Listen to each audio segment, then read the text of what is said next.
வணக்கம். புதிய தமிழ் தேசம். இன்று நாம் விவாதிக்க உள்ள தலைப்பு, டிவிகே தலைவர் விஜய் அவர்கள் கரூரில் பிரச்சாரம் செய்யும் பொழுது தமிழகம் முழுக்க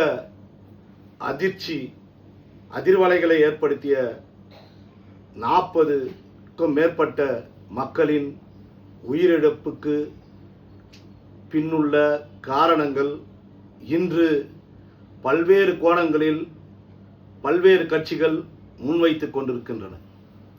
அதை பற்றியே நாம் இன்று புதிய தமிழ் தேசத்தில் விவாதிக்க உள்ளோம். பெரும்பாலான கருத்துகள், விஜய் தரப்பிலிருந்து வரக்கூடிய பெரும்பாலான கருத்துகள் என்னவென்றால், விஜய் பிரச்சாரத்தில் அவர்களுடைய ஏற்பாட்டில் எந்தவிதமான தவறுகளும் நடக்கவில்லை. இந்த 40க்கும் மேற்பட்ட மக்களின் உயிரிழப்பிற்கு காரணம் திமுக கட்சியினர், குறிப்பாக செந்தில் பாலாஜி இதில் நுழைந்து இந்த உயிர் பலிகளுக்கு காரணமாக இருந்துள்ளார் என்பதுதான். இதற்காக பல்வேறு சதி வலைகள் பின்னப்பட்டு பல்வேறு கருத்துகள் இன்று முன்வைக்கப்படுகின்றது. அதற்கு அடிப்படையானது, திமுக கட்சியானது வேண்டுமென்றே மின்சாரத்தை துண்டித்து மக்கள் மத்தியில் ஒரு பயபீதியை ஏற்படுத்தி இந்த உயிரிழப்பிற்கு அடிப்படையை விளைவித்தது, தொடங்கி வைத்தது என்று கூறுகின்றனர். கூட்டத்திலேயே சிலர் கத்தியால் கீறியதாக பலர் கூறுகின்றனர். ஒரு குழந்தையை இழந்த தாய் நிர்மலா சீதாராமனிடம் கூறும் பொழுது, மருத்துவமனைகள் அருகிலேயே இருக்கும் பொழுது என் குழந்தையை நீண்ட தூரத்திற்கு ஏன் அழைத்து சென்றார்கள் என்று மிக விரிவாக திரும்ப அதையே முன்வைத்து பேசுகிறார்.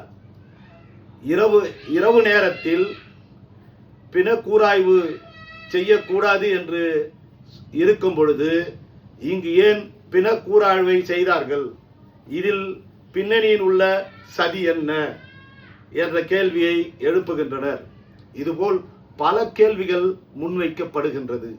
ஆனால் டிவிகே தரப்பில், குறிப்பாக இறுதியாக விஜய் அவர்கள்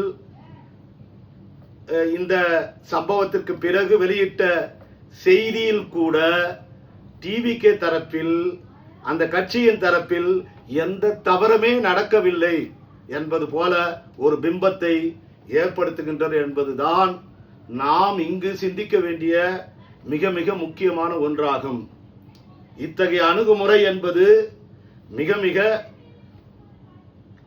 நாளைய சமூக அரசியல் சூழலுக்கு மிக மோசமான விளைவை ஏற்படுத்தக்கூடிய ஓர் அணுகுமுறையாகும். விஜய் அவர்கள் கட்சி தொடங்கியதை பற்றியோ, திமுக, அதிமுக, பாஜக இவர்களை போன்று அவரும் ஒரு புதிய கட்சியை தொடங்கி அவர் அதன் தலைவராக வருவதில் இந்த நாட்டில் எந்த விதமான சிக்கலும் கிடையாது. இந்த நாட்டில் பிறந்த ஒவ்வொரு பிரஜைக்கும் 18 வயது ஆகிவிட்டார்.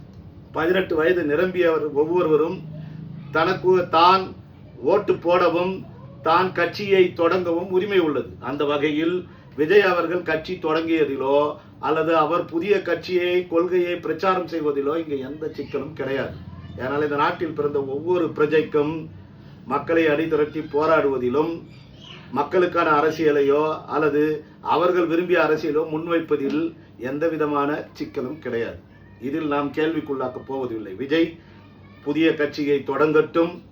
தொடர்ந்து அதிமுக, திமுக ஆண்டு கொண்டிருக்கக்கூடிய சூழலில் மாற்று கட்சியாக அவர் நாளைக்கு ஆட்சிக்கு வரட்டும். இதில் நமக்கு எந்த கருத்து மாறுபாடும் இல்லை. ஆனால் இங்கு டிவிகேனுடைய அணுகுமுறையை நாம் மிக ஆழமாக கவனிக்க வேண்டி உள்ளது. காலையில் 8:30 மணிக்கு கரூரில் தொடங்க வேண்டிய பிரச்சார பயணம், கரூருக்கு முன்பே தொடங்க வேண்டிய பிரச்சார பயணம், இவர் 8:30 மணிக்கு தான் இங்கே விமான நிலையத்திலிருந்தே புறப்படுகிறார். 12 மணிக்கு கரூரில் பிரச்சாரம் தொடங்குவதாக அறிவிக்கப்பட்டு 7 மணிக்கு தான் பிரச்சாரமே தொடங்குகிறது.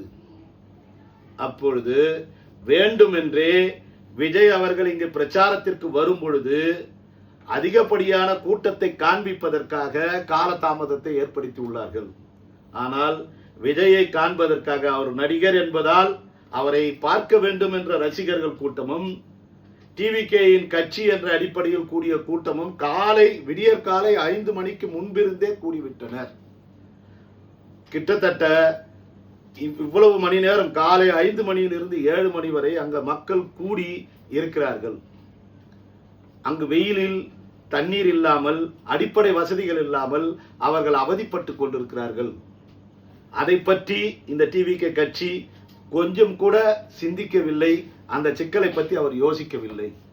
அவர்களுடைய நோக்கம் என்னவென்றால், விஜய் அங்கு பிரச்சார பயணத்திற்கு வரும் பொழுது பல்லாயிரக்கணக்கான மக்கள் அங்கு கூடியிருப்பதாக காட்ட வேண்டும். அண்ணாவை போல், எம்ஜிஆரை போல் விஜய் அவர்களும் வரும்பொழுது பல்லாயிரக்கணக்கான பல லட்சக்கணக்கான மக்கள் கூடுகிறார்கள் என்ற பிம்பத்தை ஏற்படுத்த வேண்டும் என்ற அடிப்படையில் வேண்டுமென்றே மக்களை காக்க வைத்து, மாலை பள்ளி விட்ட பிறகு, கல்லூரிகள் விட்ட பிறகு, தொழிற்சாலைகள் விட்ட பிறகு, அங்கு அதிலிருந்து வந்த கூட்டமும் விஜயை பார்க்க வந்து கூடிய பிறகு விஜய் இங்கு பிரச்சாரத்திற்கு வருகிறார். இது முக்கியமாக கவனிக்க வேண்டிய ஒன்றாகும்.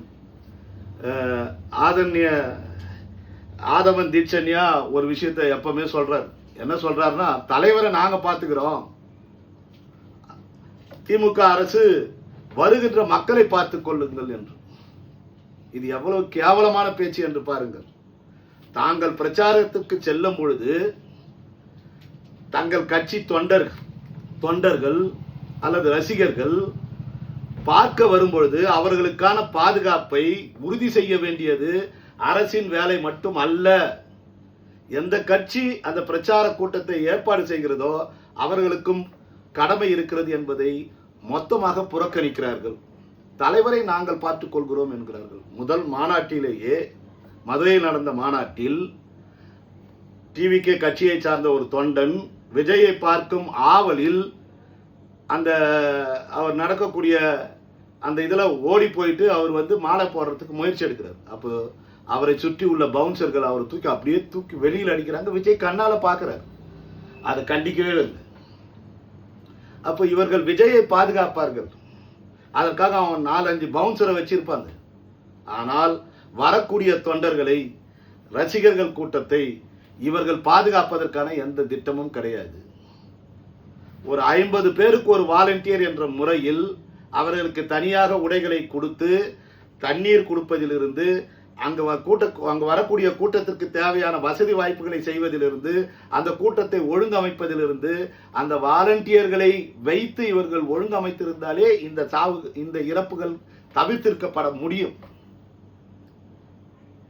தனக்கு பவுன்சரை ஏற்படுத்திக் கொண்ட விஜய் தன்னுடைய தொண்டர்கள், தன்னுடைய ரசிகர்களை பாதுகாப்பதை பற்றி எந்த விதமான சிந்தனையும் கிடையாது. ஆனா அவரு பேட்டியில சொல்றார், என் மைண்ட்ல எப்பவுமே என்ன ஓடுன்னா, என்னை பார்க்க வரக்கூடியவர்களை பாதுகாப்பாக செல்ல வேண்டும் என்பதுதான் என்னுடைய மைண்ட்ல ஓடும். அதுக்கு தான் இந்த அரசாங்கத்துக்கிட்ட நான் சொல்லிக்கிட்டே இருக்கிறேன் அப்படின்னு மிக கேவலமாக பேசியிருக்கிறார். அப்படி மைண்ட்ல ஓடினவர் என்ன பண்ணோம், 5 மணியிலிருந்து 7 மணி வரைக்கும் நின்றுட்டு இருக்காங்க உன்னை பார்க்க. அந்த மக்கள் கூட்டத்திற்கு தேவையான தண்ணீர், அடிப்படை வசதிகள்லாம் செய்யறதுக்கு தன்னுடைய கட்சி தொண்டர்களை வைத்து என்ன ஏற்பாடு செய்தார்? அதை கொஞ்சம் வீடியோவா காட்ட சொல்லுங்க பார்க்கலாம். அவரை இல்ல டிவிகே தொண்டர்களை காட்ட சொல்லுங்க. ஒன்றும் கிடையாது. அப்போ 5 மணிலிருந்து 7 மணி வரையும் பசியாலும் பட்டினிலையும் தண்ணீர் தாகத்தாலும் தவிச்சிட்டு இருக்கிறாங்க. விஜய் வந்த உடனே, இதில் கூட தொடர்ந்து எல்லாரும் சொல்றாங்க, விஜய் வந்த உடனே அவர் உடனே மேலே ஏறி அந்த தொடர் பயணத்தில் அவர் மக்களுக்கு காட்சி அளிச்சுக்கிட்டே வந்திருந்தாருன்னா அவங்க பார்த்த திருப்தியில் அங்குள்ள ரசிகர் கூட்டங்கள் கலைஞ்சிருக்கும். ஆனால் மையத்துக்கு வர வரைக்கும் அவர் உள்ளே உட்காந்து இருக்கார். அப்போ அவரை பார்க்கறதுக்காக 2 பக்கம் இருந்தோம். அங்கங்க நின்றுட்டு இருந்தவங்களா அந்த வண்டியை நோக்கி ஓடியாராங்க. அப்போ என்ன ஆகுது, அது ஒரே ரோடு, 2 சைடில் போகிறதுக்கான வாய்ப்புகள் கிடையாது, ரோடுகள் கிடையாது, மிகப்பெரிய ரோடு, ஆனால் ஒரே சாலை. அப்போ 2 பக்கம் இருந்தோம். விஜய் பார்க்க நெருக்க இடையில் உள்ள கூட்டம் அப்படியே நெருக்கப்படுகிறது. நீண்ட நேரம் ஆனதால நிறைய மக்கள் கூட்டமும் சேருது. இவர்கள் வந்து அனுமதி வாங்கும்போது 10,000 பேர் தான் சொல்றாங்க. ஆனா அங்க கிட்டத்தட்ட 25,000 30,000க்கு மேற்பட்ட மக்கள் வந்து அங்க கூடியிருக்கிறாங்க. அப்போ அவர்களை பாதுகாப்பதற்கு எந்த அக்கறையும் இவர்களுக்கு கிடையாது என்பது ரொம்ப முக்கியம். அந்த இடத்துல அந்த மக்கள் கூட்டத்தின் நெருக்கடியால இவர் காலதாமதமாக வந்ததாலும் அந்த மக்களை ஒழுங்கமைப்பதற்கு இவர் வாலண்டியர் எதுவும் ஏற்பாடு பண்ணாததாலையும் மக்கள் கூட்டங்கள் வந்து நெருக்கப்பட்டு அங்க மூச்சு திணறி ஆக்சிஜன் இல்லாம மக்கள் வந்து சாவறாங்க. சரி, இப்படி ஒரு சூழல் வரும்போது ஒரு தலைவன் என்ன பண்ணணும்? சரிப்பா, தான் இருந்தாதான் கூட்டம் மேலும் மேலும் வந்துகிட்டே இருக்கும், அதனால தான் வந்து அந்த இடத்த விட்டு நகர்ந்துட்டா பிரச்சனை இல்லை. நகர்ற நீ ஆதவன் தீட்சண்யா, புஷி ஆனந்த் இவங்களாம் இருந்தா பார்க்க ஓடியார போறாங்களா? மாவட்ட செயலாளர்கள், ஒன்றிய செயலாளர்கள், நீங்க என்னவோ அமைப்பு கட்சி கட்டு கோப்பை வந்து தமிழ்நாடு முழுக்க நாங்கள் உருவாக்கிக்கிறோம்னு சொல்றீங்களே, அப்போ ஒன்றிய செயலாளர், மாவட்ட செயலாளர்கள், இந்த ஆதவன் தீட்சண்யா, புஷி ஆனந்த் இவங்களாம் ஏன் ஓடுறாங்க? இவர்கள் அனைவரும் நின்று அங்க மயக்கம் அடைந்த மக்கள்களை பக்கத்தில் உள்ளக்கூடிய தனியார் மருத்துவமனை எல்லாம் அனுமதிக்கப்பட்டு அதற்கான செலவை ஒரு பாக்கெட்ல இருந்து பண்ணியிருக்கலாமே. அந்த அம்மா பேசி கதறி பேசுறாங்க, அரசாங்கம் செய்யல அப்படின்ட்டு. அரசாங்கத்தை பத்தி நம்ம பேசுவோம். உண்மையிலேயே வந்து விஜய் வர்றது வந்து இங்க இருக்கக்கூடிய அரசியல் கட்சிகளுக்கு பிடிக்கல, அதெல்லாம் நிறைய சிக்கல்கள் இருக்குது, அது தனியா நம்ம பேச வேண்டிய விஷயம். ஆனால் இங்க விஜய் தன் கட்சி தொண்டர்களை வந்து அவர் பாதுகாத்துக் கொள்வதற்கு என்ன பண்ணாரு? எல்லாருமே ஓட்டாங்க. ஆதவன் தீட்சண்யா ஓட்டார், புஷி ஆனந்த ஓட்டாரு. அங்க இருக்கக்கூடிய நிர்வாகிகளும் ஒரு வேலையும் செய்யல. அப்போ அது ஒழுங்கமைக்கப்பட்டு அங்க இருக்கிறவங்களெல்லாம் வந்து பக்கத்தில் இருக்கக்கூடிய நிறைய பேர் சொல்றாங்க, பக்கத்திலேயே நிறைய மருத்துவமனை இருந்தது, அங்கெல்லாம் அழைச்சிக்கிட்டு போயிட்டு அதற்கான மருத்துவங்கள் பார்த்துருந்தா வந்து எவ்வளவு உயிர்கள் காப்பாற்றப்பட்டிருக்கு. முதல்ல இவ்வளவு கூட்டம் கூட வச்சு காலதாமதமா வந்ததால இவ்வளவு பெரிய உயிரிழப்புகள் வருது, அதை மறைக்கிறாங்க. இரண்டாவது, தலைவனை மட்டும்தான் பாதுகாப்புன்னு சொல்லக்கூடிய இந்த ஆதவன் தீட்சண்யா போன்ற ஆட்களும் இல்ல அந்த டிவிக்கேவே தலைவரை பாதுகாக்கக்கூடியதான் பவுன்சரை வச்சுக்கிட்டு இதை கொண்டு தன்னுடைய தொண்டர்களையும் ரசிகர்களையும் பாதுகாப்பதற்கு வாலண்டியர்களை போட்டு அவர்களை ஒழுங்கமைத்து அந்த கூட்ட நெரிசலை முறைப்படுத்தி வைக்கிறதுக்கு எந்த வேலையும் செய்யல. இதை பத்தி அவங்க தவறே கண்ணுக்கு தெரியல. காலையிலிருந்து மாலை வரை காக்க வச்சுட்டு காலதாமதமா விஜய் வந்தாருன்றது கண்ணுக்கே தெரியல. இந்த நெருக்கடியால மக்கள் வந்து கொஞ்சம் கொஞ்சமா ஆக்சிஜன் இல்லாம சாவறாங்க. இதை பற்றியான ஒரு குறைந்தபட்ச தன் விளக்கவே இல்லை விஜயனுடைய இதுல. எங்க சைடு இருந்து இந்த தப்பு இருந்துச்சு, அதனால மக்களுக்கு இவ்வளவு உயிரிழப்புகள் ஏற்பட்டுச்சு, அரசு சைடு இருந்து இந்த தப்புகள் செய்தாங்கன்னு பேச்சே கிடையாது. இவர்கள் செய்த தவறையெல்லாம் மறைத்து விட்டு ஏதோ சதி நடந்த மாதிரியும் அந்த சதியாலதான் மக்கள் எல்லாம் செத்தா மாதிரியும் பேசுற அயோக்கியத்தனம் இருக்குது பாரு. அது வந்து வருங்கால அரசியலுக்கும் இந்த தமிழக மக்களுக்கும் மிக மோசமான ஒரு அரசியலை வந்து முன்வைக்கிறார். ஒரு தலைவன் தான் செய்த தப்ப நேர்மையா ஒத்துக்கணும். இதனால் நேர்ந்தது, இனி நான் ஒழுங்கமைப்பேன், இதற்காக நான் மன்னிப்பு கோருகிறேன், என்னுடைய தொண்டர்களுக்கு 20 லட்சம் அறிவிச்சிருக்காரு, அப்ப இதெல்லாம் நான் இனிமேட்டு ஒழுங்கமைத்துக் கொள்வேன், திமுக அரசு இதுல இந்தந்த விஷயங்கள்ல வந்து எங்களுக்கு வந்து ஒத்துழைப்பு தரல, இப்படி பேசியிருக்கலாம். ஆனா இவர்கள் எந்த தவறும் செய்யல. திமுக அரசின் செந்தில் பாலாஜியின் திட்டமிட்ட சதியின் மூலமா தான் எல்லாம் நடந்துச்சுன்ற ஒரு அரசியலை வைக்கிறாங்க பாத்தீங்களா.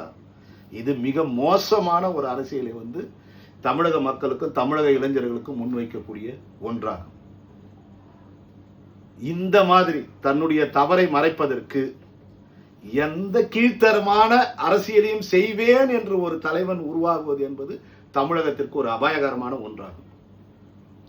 எனவே டிவிகே தொண்டர்களாக இருக்கட்டும், ரசிகர்களாக இருக்கட்டும், தயவு செய்து கண்மூடித்தனமாக தலைவர்கள் பின் போவாதீங்க. தவறுகளை சுட்டி காட்டுங்க. ஒரு திமுக அதிமுக தொடர்ந்து ஆட்சி செய்து நமக்காக எதுவும் செய்யல, அதனால ஒரு புதிய கட்சி தேவைன்னு விரும்புறீங்க, அந்த தலைவன் வந்து தனக்காக செய்யறேன்னு நினைக்கிறீங்க, போங்க, வேணான்னு சொல்லல. ஆனால் கண்மூடித்தனமா போவாதீங்க. நாங்க எப்பவுமே சொல்லுவோம், திரைக்களத்தில் தலைவர்களை தேடாதீர்கள்.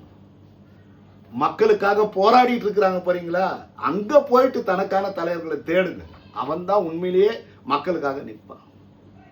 விஜய் புதுசா கட்சி ஆரம்பிச்சு நாளைக்கு ஆட்சிக்கு வந்தாலும் தலைகீழா ஒன்னையும் மாறிட போறதில்லை. ஊழல் வந்து ஒழிஞ்சிட போறது கிடையாது. இங்க அப்படியே உழைக்கும் மக்களுக்கு பெண்களுக்கான ஒரு ஆட்சி மலர்ந்துட போதில்லை. இதே திமுக அதிமுக மாதிரி தான் விஜய் ஆட்சி செய்வார். இதுல பெரிய மாற்றம் நிகழ்ந்துன்ற கனவு யாருக்கும் வேணாம். இவர்கள் எல்லாம் முதலாளிகளுக்கு சேவை செய்யக்கூடியவர்கள் தான். நம்ம முன்னாடி நடிக்கிறாங்க. அது திமுக இருக்கட்டும், அதிமுக இருக்கட்டும், பாஜக இருக்கட்டும், காங்கிரஸ் இருக்கட்டும், விஜயா இருக்கட்டும், நம் முன்னாடி நாங்கள் மக்கள் கட்சி என்று நடிப்பாங்க. அதனால தொண்டர்கள் மிக தெளிவா புரிஞ்சுங்க. அவர்கள் வாழ்வதற்கும் வளர்வதற்கும் நம்மளை பகடக்காயாக மாற்றிக்கொள்ளக்கூடாது.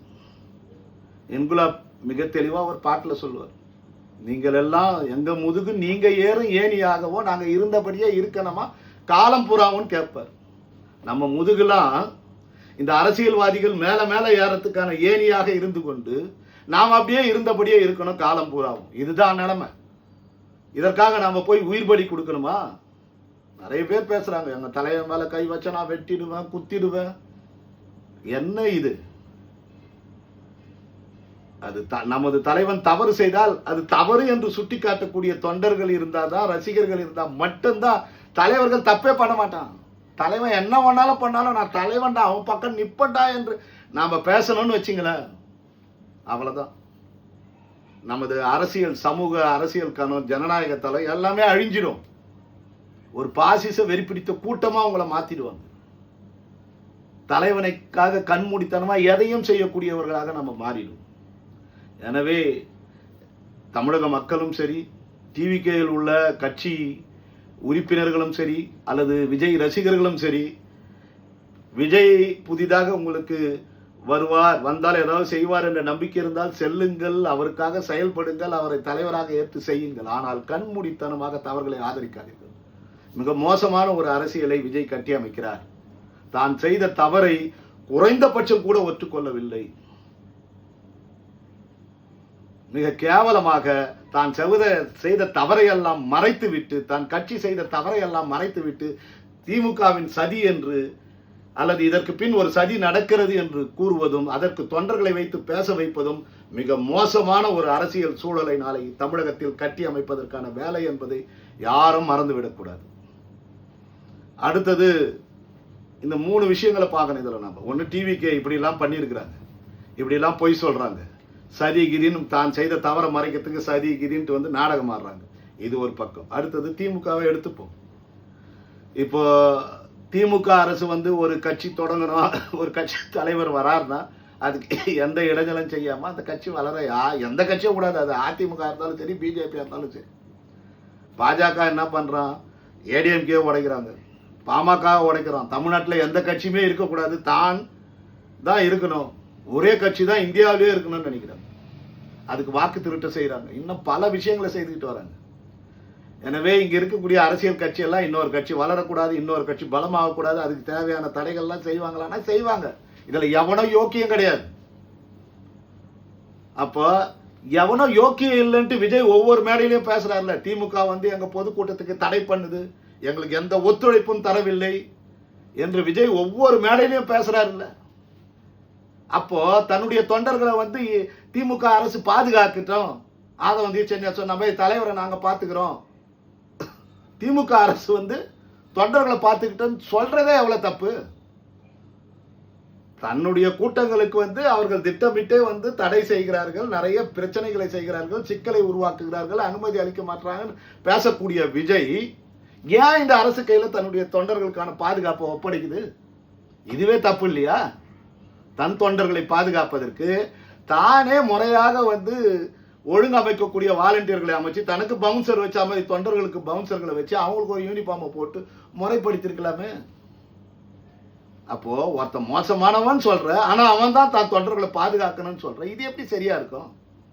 அவன் சதி செய்யிட்டான்ற. இப்போ உன் தொண்டர்களை நீ பாதுகாக்கல, பலி கொடுத்துட்ட, உன் தொண்டர்களையே வந்து சாவடிச்சிட்ட. ஆனா இன்னைக்கு திமுக சதி அப்படின்னு பழிய தூக்கி போட்டு போறீங்க. உடனே பிஜேபி விஜயை தன்னுடைய கூட்டணியில சேர்த்ததுக்காக உடனே ஒரு குழு அமைச்சு ஓடியாந்து கோயம்புத்தூர்ல பெரிய ஆய்வு செய்துட்டேன்னு சொல்லிட்டு இதுக்கு பின்னாடி பெரும் சதி இருக்கிறது அப்படின்ட்டு பிஜேபி அறிக்கை கொடுத்து. ஏன்னா இன்னொரு கட்சி உருவாயிடக்கூடாது, அடுத்த கட்சி அவன் தான் இருக்கிறான். விஜய் கட்சிக்கு வரும்போது நாங்கள் கூட சொன்னோம், விஜய் வந்தால் நல்லது தான், ஏடிஎம்கே உடச்சி துக்குநூறாக ஆக்குறான், விஜய் வந்தால் பிஜேபி வராது, இன்னொரு ஆல்டர்னேட்டிவ் கட்சி இருக்குது, நல்லது தான் நினைக்கிறேன். ஆனால் அதையும் உடைத்து அதற்குள்ளேயும் தன்னுடைய வலுவை தன்னுடைய ஆட்களை உள்ள நுழைக்கிறதுக்கு விஜயை தான் கட்டுப்பாட்டில் கொண்டு வருவதற்கு தேவையான வேலையில் சீரியஸாக செய்ய ஆரம்பிச்சாச்சு ஆர்எஸ்எஸும் விஜயும். அதற்கு பலியாகிறார் இன்னைக்கு விஜய். ஏன்னா தன்னுடைய தவறை மறைப்பதற்கு இன்னைக்கு பிஜேபி காலில் மோடி காலில் போய் விழப்போறாரு. அதான் உண்மை. அப்போ தான் ஒரு தலைவர் வந்து தான் செய்த தவறை நேர்மையாக தொண்டர் கையிலையும் மக்கள் கையிலையும் ஒத்துக்கிட்டு தைரியமாக திரும்ப வெளியே முன் வர்றது தான் முக்கியம். அதை விட்டுட்டு சதிக்குதின்னு போகிறது தான் இங்கே பிரச்சனை. உடனே பிஜேபி தன்னுடைய நாடகத்தை தொடங்கிடுச்சு, ஏடிஎம்கே தன்னுடைய நாடகத்தை தொடங்கிடுச்சு. நிறைய சக்திகள் அதில் என்ன நடந்துச்சு அதுக்கான ஆய்வுகளை உட்படுத்தி செய்யாமல் தன் ஒரு உள்நோக்கத்தோட விஷயங்களை பேச ஆரம்பிச்சிட்டாங்க. ஃபஸ்ட்டு உள்நோக்கம் இருக்கக்கூடாது. ஒரு சம்பவம் நடக்குதுன்னா யதார்த்தமாக அந்த சம்பவத்தை போயிட்டு கள ஆய்வு செய்து கருத்துக்களை வந்து வெளியிடணும். நிறைய யூடியூப்ல இருந்து நிறைய விஷயங்கள் வந்து உள்நோக்கத்தோடு பேசுகிறாங்க. உடனே விஜய் நிறைய யூடியூபர்களையும் பக்கம் நிற்கிறாங்க, அங்குள்ள மக்கள்லாம் உண்மையை பேசுகிறாங்க, அவர்கள் வந்து கடவுளே வந்து பேசுகிற மாதிரி இருக்குது அப்படின்ட்டு வந்து இவர் இங்கே கதை அளக்குறார். நிறைய கட்சிகள் தனக்கு சப்போர்ட் பண்ணுது அப்படின்ட்டு. அப்போ தான் தவறை மறைப்பதற்கு நிறைய பேர் சப்போர்ட் பண்ணுறாங்க அப்படின்னு சொல்லிட்டு. அப்போ இது எவ்வளோ கேவலமான அரசியல் கொஞ்சம் யோசித்து பாருங்க. அடுத்தது இப்போ திமுக அரசியல் மூன்று பிரிவுகளை இங்கே பார்க்கணும். ஒன்று தொண்டர்கள் ரசிகர்கள், இன்னொன்று விஜய் கட்சி, இன்னொன்று திமுக அரசு. இப்போ விஜய் கட்சியினுடைய விஷயங்கள்லாம் நம்ம பார்த்தோம். எப்படி இந்த கொலைக்கு அவங்களே காரணமாக இருந்துக்கிட்டு அதை மறைக்கிறதுக்கு எப்படி பண்ணுறாங்கன்னு நம்ம பார்த்தோம். அதே நேரத்தில் திமுக கட்சியை பார்த்தோம். நாங்களாம் ஒரு மீட்டிங் போனோம்னா எந்த அனுமதியும் கொடுக்க மாட்டாங்க, 100 பேருக்கு மேலே வரக்கூடாதுன்னுவாங்க. 12 மணிக்கு கொடுத்தாங்கன்னா ஒரு அரை மணி நேரம் தாண்டிடுச்சுனாலே முடிங்கன்னு போலீஸை வச்சு டார்ச்சர் பண்ணுவாங்க. ஆனால் இவர் 8:30 சொல்லிட்டு 8:30 மணிக்கு தான் மீனபாகத்துலேருந்தே கிளம்புறாரு. ஏன் கூட்டத்தை தடை பண்ணக்கூடாது? இவங்க செய்ய மாட்டாங்க இவங்க. ஏன்னா நாளைக்கு இவங்கள இறங்கி பிரச்சாரம் பண்ணணும், எந்த விதமான தடையும் இருக்கக்கூடாது. இவங்களுக்குள்ள வந்து ஒரு இது இருக்குது.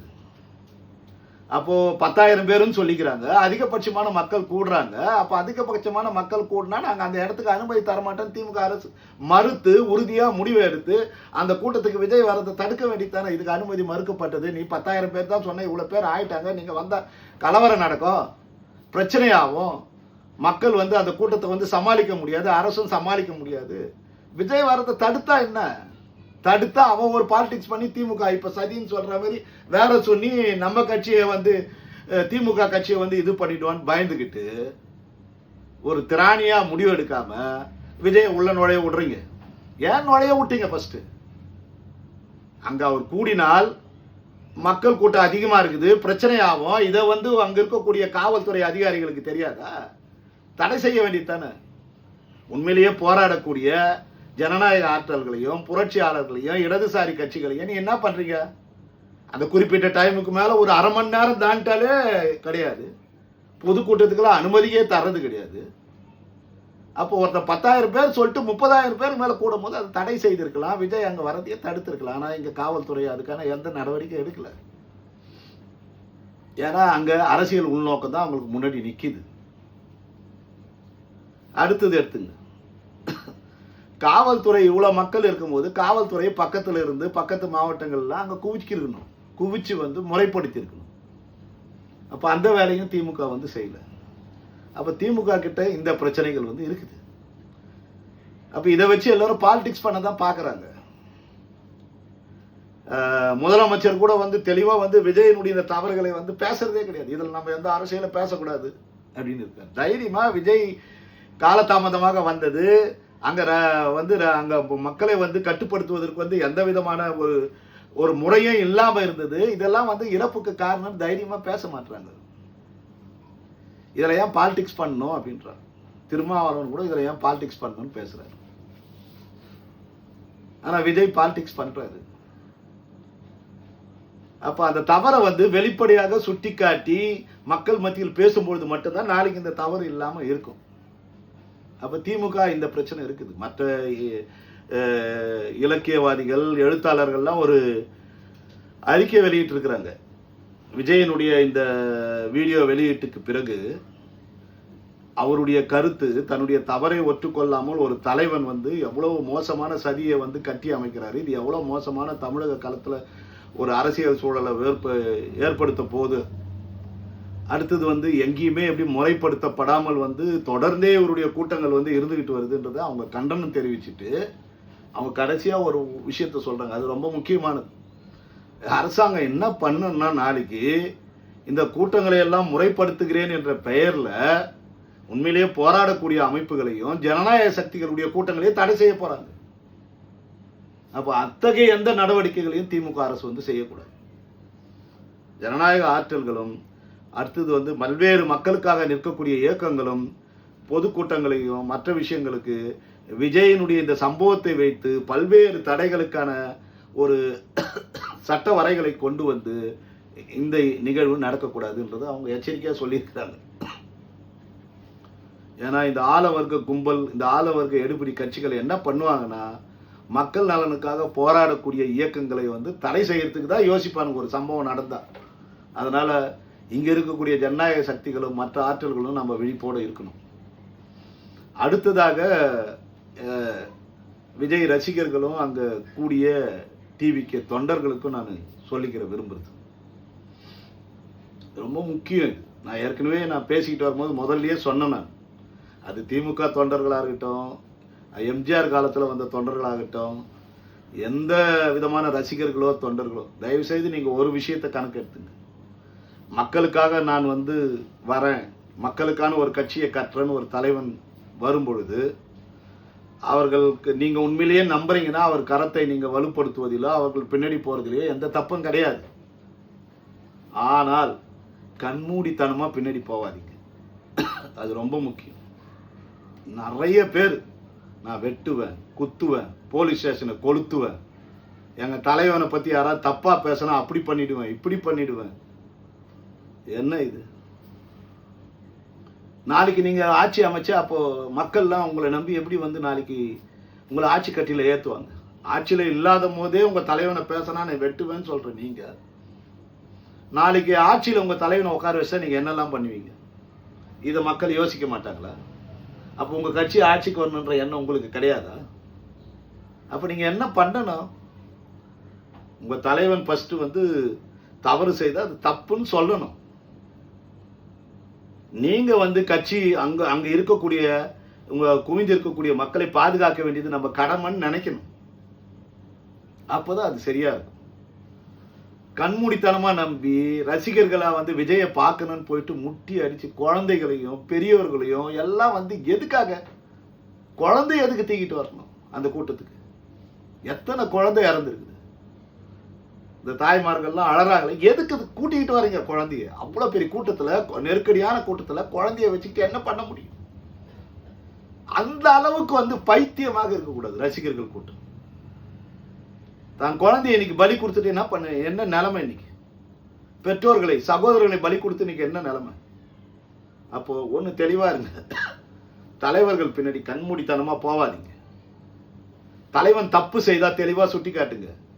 இப்ப கூட அது உண்மையா பொய்யா தெரியல, ஒரு ரசிகர் வந்து தான் அட்டையை கொடுத்து நான் கட்சியிலிருந்தே விலகிறேன், நான் 15 வருஷமா விஜய் ரசிகரா இருந்தேன், டிவிகேல இருந்தேன், அவருடைய ரசிகர் மன்றத்தில் இருந்தேன், நான் ஒன்றிய செயலாளர், விஜய் வந்து தான் தவறை நேர்மையா ஒத்துக்கல, நான் அதனால விலகிறேன்னு சொல்றாரு. அது உண்மையா தவறா தெரியல.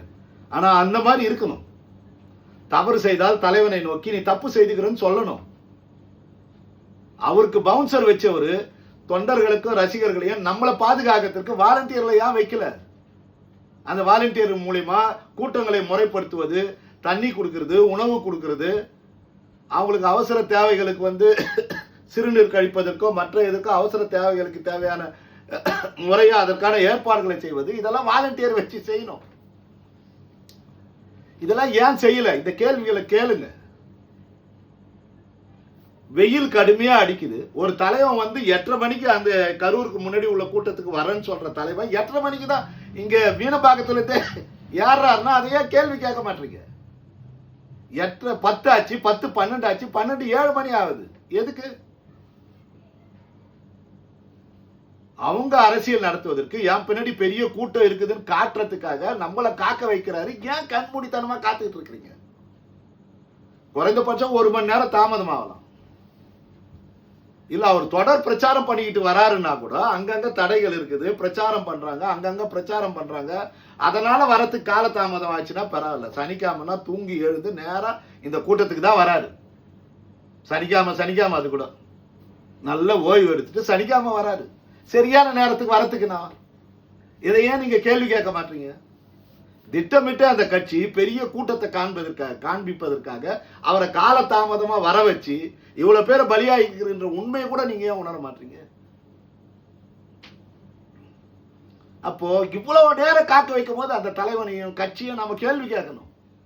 1 மணி நேரம் 2 மணி நேரம் காலதாமதம் ஆகலாம். ஆனா தொடர் பிரச்சாரம் பண்றாருன்னா அங்கங்க பிரச்சார பயணத்துல வந்து காலதாமதம் ஆச்சுன்னு கூட சொல்லலாம். அப்படி கிடையாது. அதனால தொண்டர்களும் ரசிகர்களும் அந்த கட்சி உறுப்பினர்களும் மிக கவனமாக, எல்லா கட்சிக்குமே சொல்றேன் நான், எந்த தலைவனையும் கண்மூடித்தனமாக வழிபடாதீங்க. மக்களுக்காக தானே கட்சி நடத்த வரான்னு சொல்றாங்க, மக்கள் தானே முதன்மைன்னு சொல்றாங்க. அந்த மக்களை பாதுகாப்பதற்கு, அந்த மக்களில் ஒருவனாகிய கட்சி ஊழியனை பாதுகாப்பதற்கு, ரசிகனை பாதுகாப்பதற்கு என்ன ஏற்பாடு பண்றாங்க? தனக்கு மட்டும் பவுன்சரை வச்சுக்கிட்டு வராரு இல்ல,